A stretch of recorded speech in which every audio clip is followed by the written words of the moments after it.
Hello everyone. My name is G. Sesibhushan Rao, Senior Professor in the Department of ACE, Andhra University College of Engineering, Visakhapatnam. This lecture covers some important problems on directional coupler and waveguide attenuator.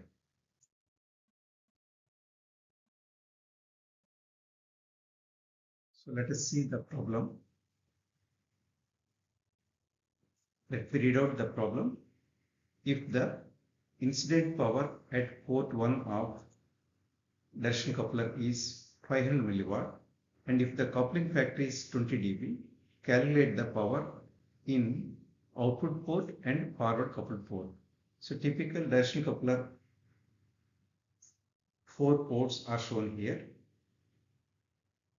It's a 4-port directional coupler which is shown in this figure. For your convenience, let me explain the principle of operation.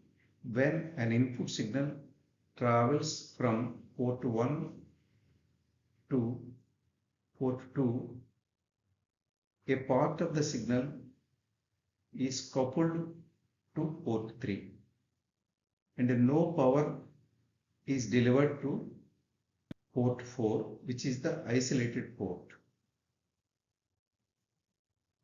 In the above problem, you are asked to find the available powers at port 2 and port 3. The portion of the power coupled to port 3, it depends mainly on the value of the coupling factor. Typically, the coupling factor value varies from 6 dB to over 30 dB. In our case, it is given as 20 dB. So, before we solve the problem, let us recapitulate the principle of operation of the directional coupler in more details in the next slide.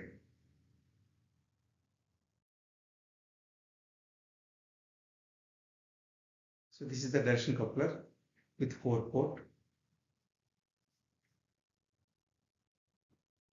The power, if you see the directional coupler ports, the direction of signal travel, power into any port is coupled into the opposite 2 ports as shown in this figure.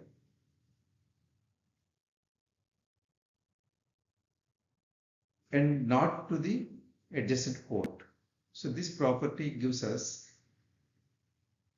for an ideal directional coupler, reciprocity property.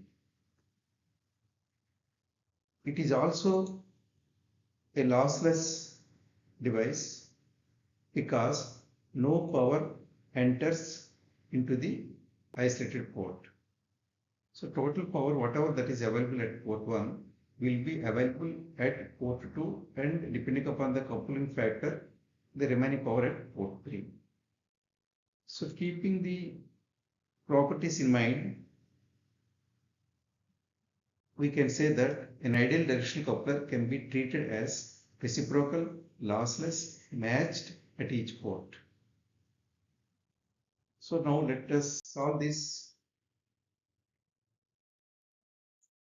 Let us solve this problem with the help of the given data.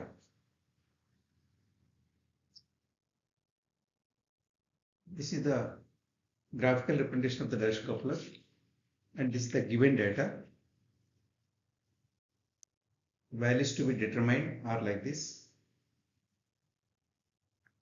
Now let us utilize the given data, which given data is the only one parameter, which is the 500 milliwatt, that is P1 is the 500 milliwatt, and a coupling factor value also given as 20 dB. And the parameters or values to be computed are given here. We need to compute the power available at port 2 designated as P2, power available at port 3 designated as P3. So to compute these powers that are available at P2 and P3, the formula that we have is a coupling factor which is 20 dB and it can be expressed as a ratio of incident power at port 1 to the power available at P3, which is given as 20 dB. So before solving the values of our interest, that is P2 and P3, using this formula, let us understand about the logarithmic function in this equation. In the next slide, we'll discuss let us discuss briefly about the logarithmic functions. So this slide describes the basic functions of a logarithmic function. Basic properties of a logarithmic function.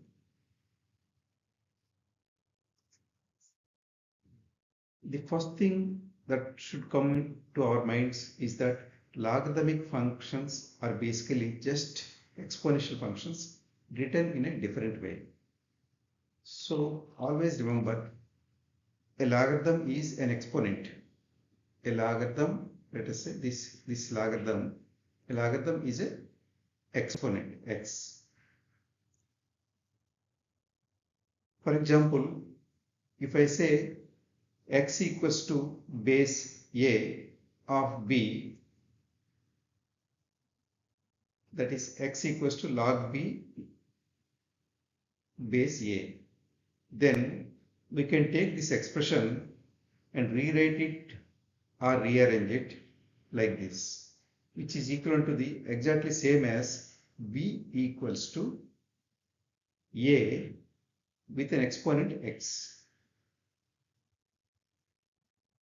For example, if we have the exponent as 4, which is equivalent to log base 3 of function of value p, then we can write it as, we can find the value of this logarithmic function b as 3 to the power of 4, which is the exponent, which is equivalent to 81. Now comparing this basic definition of the logarithmic function here, let us apply to our formula, that is log base 10 of m. With the definition, we have the base a as 10 here, a as 10 and b as m here. So for example, 10 log base 10 of m equals to 1000. Then we can send this left hand side 10 to this right hand side, that is log base 10 of m equals to 100 by 10, which can be further expanded as m equals to 10 to the power of 10, which is equal to 100, using the definition of this formula. So always remember these formulas.